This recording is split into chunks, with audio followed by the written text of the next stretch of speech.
Afia family, Abaro, Aboye, Abosheshe. Power is ultimate. Ikado, Ikasan, Ikale, faith that whatever time you're viewing this video, you're in good health and good peace, Ashe. Today I want to talk about manifestation. Because a lot of the times we forget that manifesting comes with an order structure. So a lot of times we forget that manifesting comes with a work ethic, right? Manifestation requires hard work. This is why in Ifa, we talk about dream incubation. This is why in Ifa, we talk about soru, we talk about patience, right? We have to understand that when it comes to manifesting, we have a couple major pillars which manifestation stands on. We have to understand the true work ethic of attracting what we want. You have to be intentional. You have to have a direct connection to what you are trying to bring into reality, right? So the 5 top pillars that will bring more attraction into the life. Because we have to understand that when it comes to abundance, abundance works on a schematic. Abundance works on a frequency. It is a lifestyle. It is an environment that you must create. A lot of people think that these things are just falling into our lap, not understanding that we're building foundations, not understanding that we're building an environment so this abundance and prosperity vibration can truly live inside. Okay?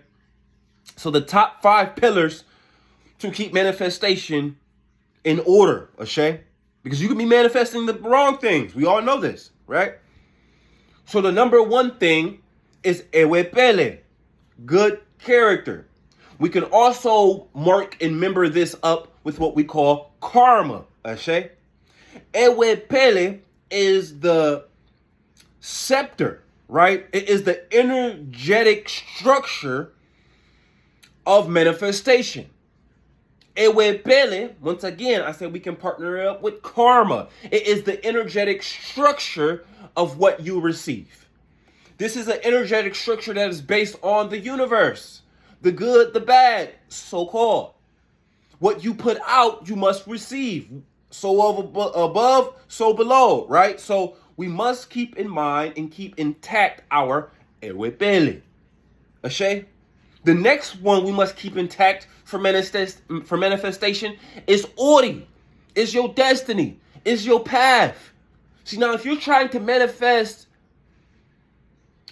$1,000, you're trying to manifest $10,000 by becoming an engineer, but your true calling, your true path is philosophy. You got 100 events waiting to pay you $1,000 a piece, $100,000 waiting for you in your philosopher field. But let's just say you go and be an engineer.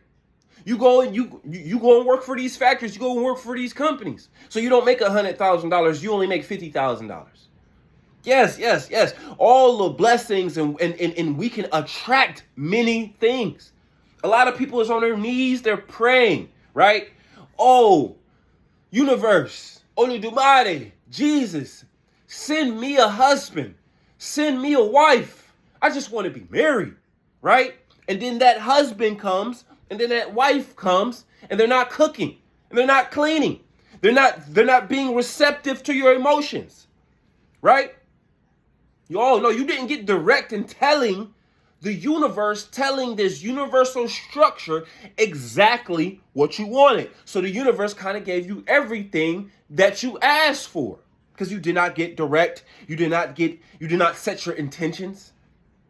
You see, your path and your destiny has already been written. It is not up to me, your Baba.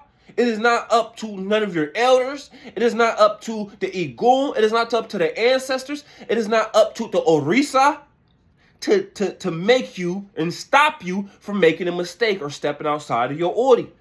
You must be in tune and have a frequency with these other spirits or energies or frequencies that surround you based on your environment, based on the foundation you set, based on the Ewe Pele that you have put out to call what is truly in the path and the destiny, okay? The next we must remember is about Ashe, this universal frequency that you were born with, that you were gifted with, that was able to be constructed since your ancestors walked the earth. This is the universal spiritual force that is behind every single thing that is able to be manifested into the world. This Ashe is the frequency, the battery that's behind everything that you can attract or manifest into reality. It is the spiritual force of the universe. The universe tells you exactly where you are in this Uri. Your universe tells you exactly where you are based on frequency. So until you have a mastery of your Ashe, until you have a direct conversation with the Uri, until you understand how to have mastery behind the Ashe.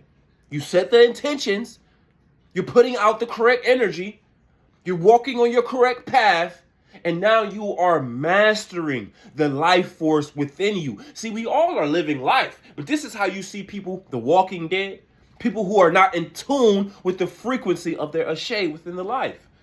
So of course they're not going to be able to walk the path of their Ori. Of course you're not going to be the hear the frequencies or hear the messages of the ancestors. Of course they can't remember their dreams to even start dream incubation because they're not mastering their Ashe. They're not even asking enough questions about who am I? Why am I here? Why is this way? Who are these ancestors? Ashe? So pillar number 4 is Ebo. Is sacrifice, is offering to the Most High, right? Giving these ebos to the ancestors, giving this ebo to the Orisa, giving back, right? Understand that ebo is not just a sacrifice. Understand that ebo is just not even in the gift sense, Ashe. Ebo is exchange of energy. You are not just sitting on your knees begging to be able to manifest something. You're not just sitting around praying, begging the ancestors, begging Oludumare for something. No, you're actually exchanging. You're actually sharing is caring. You're giving back Ashe to the most high frequencies. You're giving this Ashe back to the spiritual realm. So the spiritual realm can eventually be able to manifest this abundance that you are asking for. This is what a true attraction is. What did you give the universe for the Ashe that you will receive? What did you give the highest frequencies of the ancestral realm for the things that you're asking for? Right? African proverb, when you pray, you must move your feet. What work did you put in to get to these higher stages of life? What work did you put in to evolve your spiritual state? Ashe? So when we speak about Ebo, remember that it is an exchange of this frequency. It is an exchange of spiritual energy given back to the universe so the universe can understand that you are worthy or you are honored or at least you have done the work to truly manifest the things that you are asking for. Ashe? Now, the 5th pillar I left for last because it's one of the most important if you are an Ifa practitioner. Ashe? And this is Odu. Odu is the 5th pillar when it comes to manifesting. Because if you're not following the frequency of the ancestors, if you're not following the frequency of Orisa, if you're not listening to the wisdom or the oracle of Urimila, then you're kind of shutting a door on the manifestation. Right? People come to us all the time. They get a certain Odu back and they get the information and they say, hey, should I do this? Hey, should I do that? I can't tell you what you should and could and would not do, right? Only thing I can give you is the prescription. The doctor doesn't tell you that you have to take the medicine. The doctor prescribes. And when you're getting a prescription, this is a suggestion. Hey, based on your situation, you should probably do these things. You should probably eat right. You should probably get more rest. You should probably take these vitamins. You should probably take these supplements. If you can set the appointment. You can set the appointment. You can get ready. You can carve out your time. You can call off work. You can go to the appointment. You can sit in the lobby and wait in the waiting room. You can meet with the doctor. You can sit there and he go through all of you know, what's it called? You go through the normal checkups, right? You go and get a physical, right? You go through the normal physicals. He check your blood pressure. He go all of this. Then they take the blood from you. They run those tests on you. They find what's going on. Hey, you have this. Hey, this is going on. And then they tell you what you should probably do to start switching that situation, to start healing the body, to start curing the situation. And then if you take all of that time and energy, you take all of that information, right? He gives you this little docket. He prints off some information for you. He sends you home with a prescription. You go to CVS, you get the prescription, you get the medicine, and then you come home, you sit on the couch, you set it on the table, and you just look at it. You just sit it on a shelf and it collect dust, and you just look at it. And then a couple months later or a year later, you come back to your doctor and say, hey, you didn't heal me. You didn't help me out. And the doctor looks at you and he asks, did you take the medication? You say, no, I just set it on the counter. This is what you are doing when you receive a Odu and you do not give the Ebo.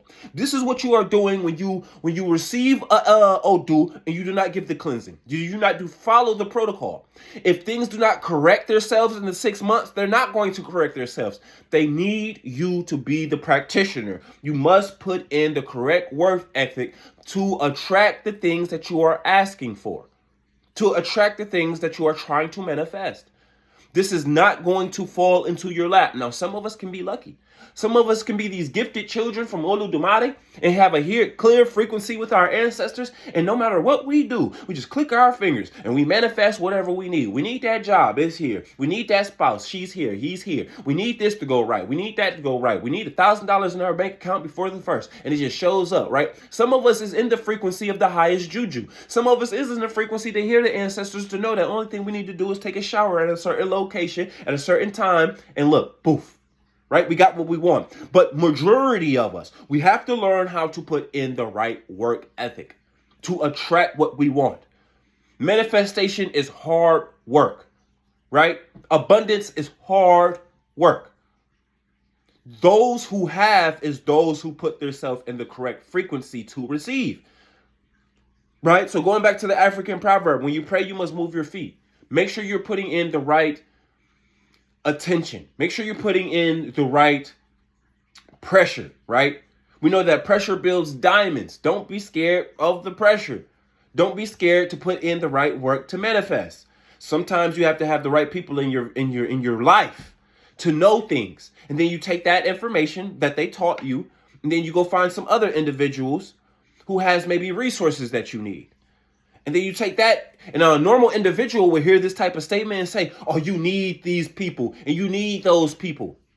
But did you do the work between the middle to make sure these people can do A to B, these people do C to D, and then you handle the rest? But even if these people are going to do A and B and these people are going to do C and D for you, you have to be the middleman. You have to put in the work ethic to be able to manifest you guys' application, right, of abundance. This is the application of abundance. Okay? So we must stay in frequency, families. We must stay in frequency. When it comes to the Odu, Osa Meji will speak about the cleansing that you need for manifesting, right? Osameji will tell you that you need to so-called clean the slate, that you need to be able to be to cleanse off all of that old juju off of you so you can be able to start anew.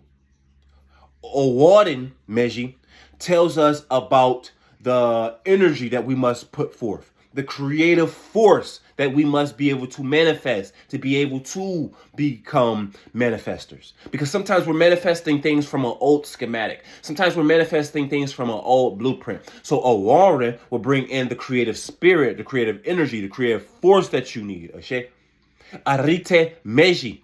Arite Meji will bring in that hard work ethic of the mentality that you need. It will bring that backbone to you. It will bring a hard working essence frequency onto your life so you're able to move forward and continue to manifest the things that you need to manifest. But it comes with the hard work first. So go back to Orita Meji, and these Odus will be able to tell you what frequencies, what mindset, what energy state, what spiritual state you need to be in for the true manifestation. Okay?